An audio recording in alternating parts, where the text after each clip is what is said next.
Charmaine's Entertainment. Sama-sama nating tutukan at subaybayan ang talaga namang nakaka-inspire at nakakaliw na kwento ng ating bisita ngayong gabi. Let us all welcome Silver Inabangan, and also known as Silver Jackson, Michael Jackson of the Philippines. Silver Inabangan.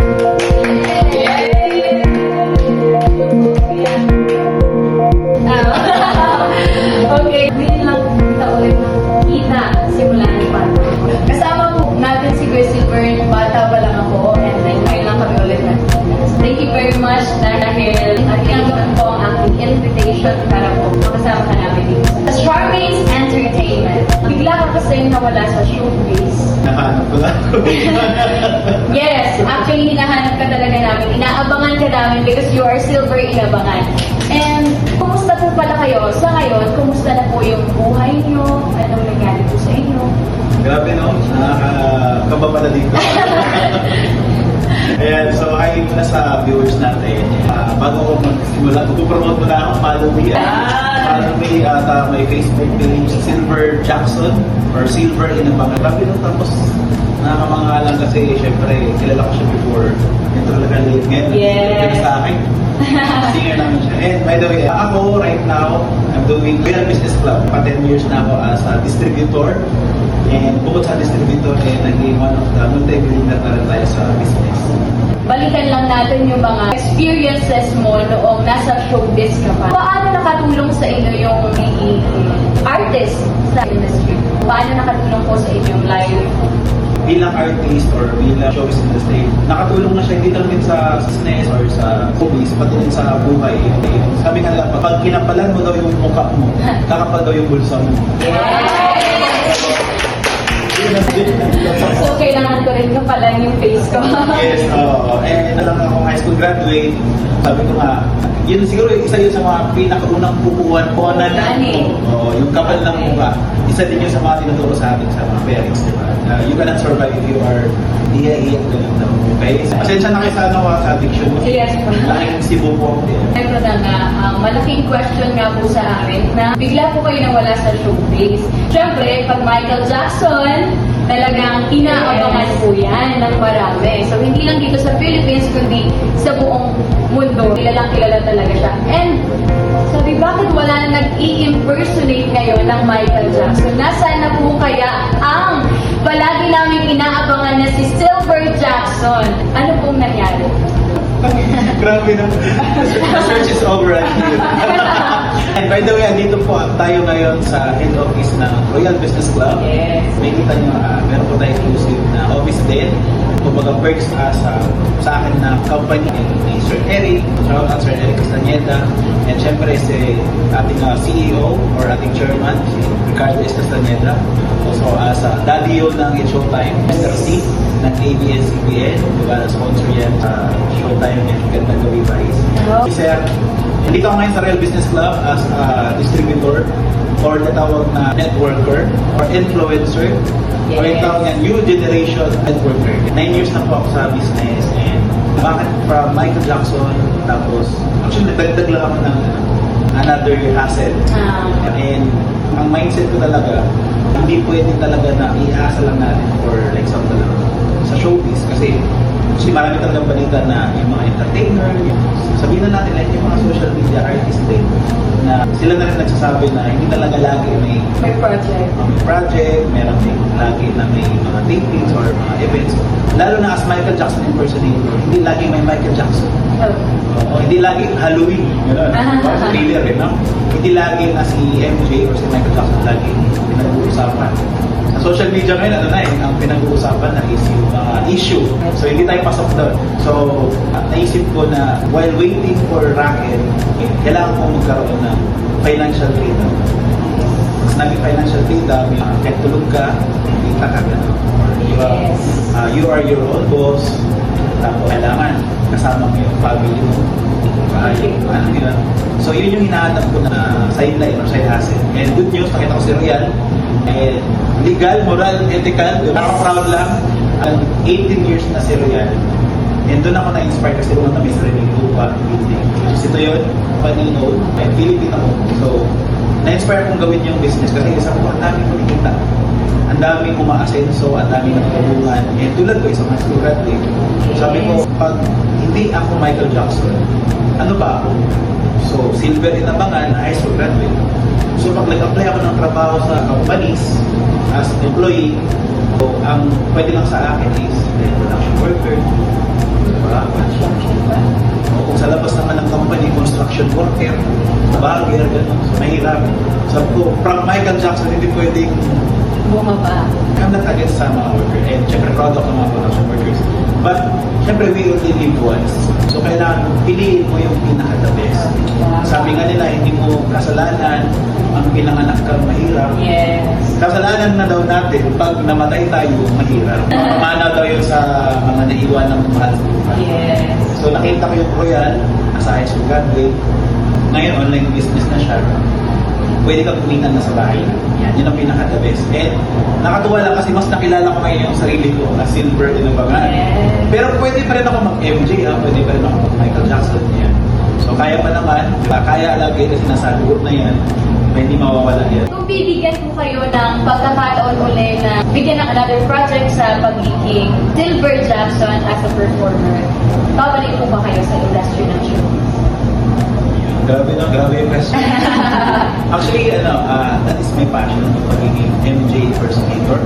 Sure na sure, babalik ako. And syempre, kaya ko this time around na multitask. Yes. Sila din naman sa pagiging Michael Jackson, pagiging realista, full-time dad din ako. Kaya, which is na-manage ko naman na. So, imagine mo na lang na nagagawa ko na yung mga bagay-bagay. What if kaya magdagdag or mga ibabalik ko ulit yung pagiging Michael Jackson ko. Which is my passion, mahal talaga. So, pwede, at maganda rin kasi makakapag-inspire tayo ng maraming people. Siguro mag-vlog na rin ako. Oo, Mag-vlog pwede. kayo, let's go, di ba? Oh, yes, yung po. ganun. Ready naman ako yan, ready naman ako. So, siguro magpapayat pa ako. Ayun, so sa mga inaabangan ko si Kuya Silver Jackson na mag-perform ulit. Ibig sabihin, mapapanood po natin ulit siya. Wala nang yata mga practice. Actually, I think meron mga MJ impersonator pero hindi na kasing Opo, hindi na ganun. Kilala sila. Hindi katulad pag sinabing Silver Jackson. Kilala po kasi yun talaga dito sa Philippines eh. Sinabing Silver Jackson, wow, magaling yan. Yes. Kaya super proud po talaga ako sa inyo. Kaya personally, hinahanap ko nasa na kaya si Silver Jackson, bakit hindi ko na nakikita sa showbiz. Mga TV shows. So, ayan na nga po, napaka-successful ko na ngayon. At nakakatuwa kasi nga 10 years. Nako, 10 years ago, bago ko siya nakita ulit. And performer siya noon. Yun ang pagkakilala ko sa kanya. But now, isa na siyang businessman. Kaka-proud ko. And then, ano ba yung mga pagsubok na pinagdaanan ng isang Silver Jackson? mga pag-challenges. Patay ko. Sobrang dami. Hindi ko na mabilang. Pero siguro yung pinaka-lowest. Mabigat. Pinaka-mabigat. Yung pinaka-lowest talaga na is yung mga dahil wala kang pera or dahil minsan lang yung mga needs or mga racket. Nag-fail ka to create a happy, complete family. Kasi pag wala kang pera, pinapag-abroad as OFW, entertainer, tapos panak-panak ka. Alam mo, hindi nagkaroon ng hindi lang basta-basta issue. Broken family talaga. So, syempre, bilang tao din, syempre, kung decision niya, hindi mo pwedeng pilitin, naging solo parent ako before. Yun yung mga interview ko before. Solo parent and bukun lang. Tapos, kahit nahirap ka lang, diba? Mahirap magiging solo parent, Yes, no? And kung gumanda na yung finances ko, yan, paano naman, good communication sa ex-partner ko para sa mga anak ko. Kaya, umugay. Siguro, yun ang pinaka. Tapos, siyempre pag wala kang pera, Yes po. Yeah, napakahirap. makakalit lahat ng mga tao pag wala kang pera. Mahirap talaga mga vision ng bahay kung wala kang pambili. Mga vision na magkaroon ng sasakyan, wala ka talaga income, or magkaroon ng magandang lifestyle. Pag sinabi magandang lifestyle, travel ka Boracay, or makapag-travel ka Cebu, makapag-travel ka abroad. So, pag wala kang pera, wala. Mahirap talaga. Pinakamahirap for challenges ko before, nung araw-araw ako walang pera. Nung wala pa akong pera. Yes, nakaka-relate din po. Di Diba? Ang hirap. Kahit pang tricycle lang, may mga times talaga na tricycle lang nga lang, wala ka bang pamasahe, no? So sa araw-araw din, parang yung kakainin mo araw-araw, napakahirap mo kapag wala ka talaga pong pagkukuhanan ng income. Nakakatuwa naman po na talagang nakikita ko na napaka-successful nila.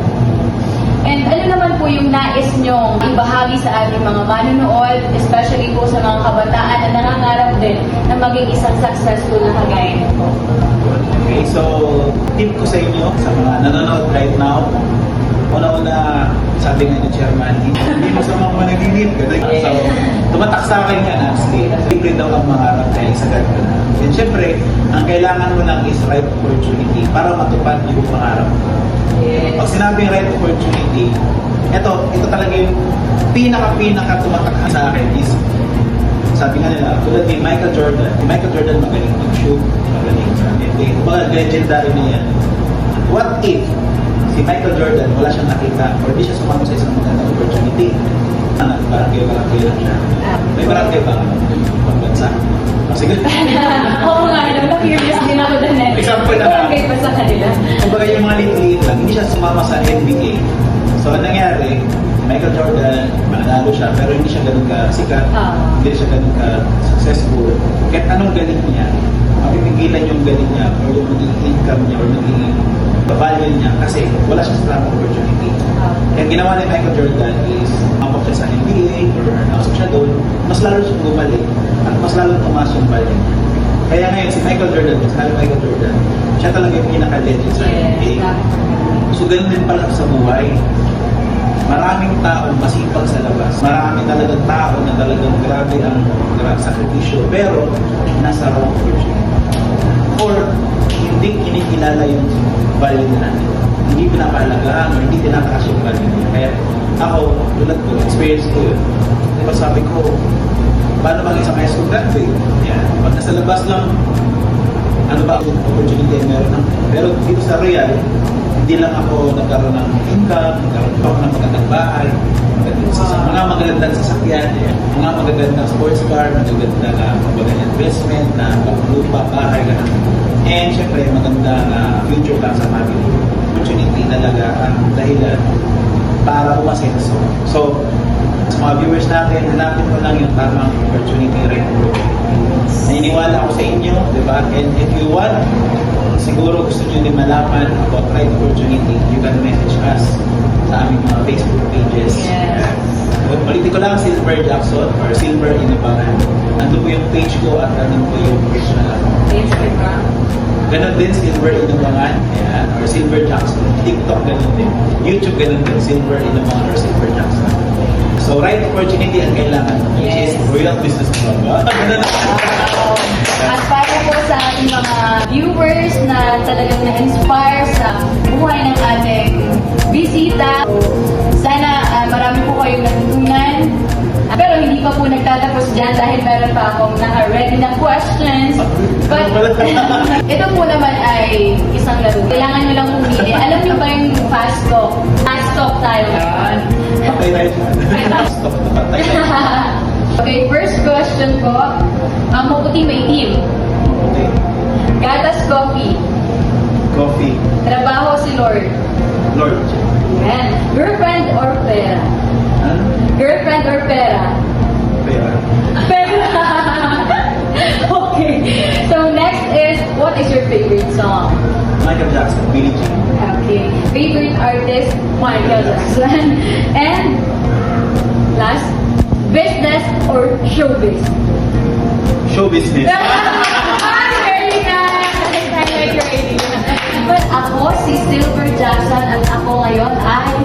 I'm very successful and soon to be best of the best of real business.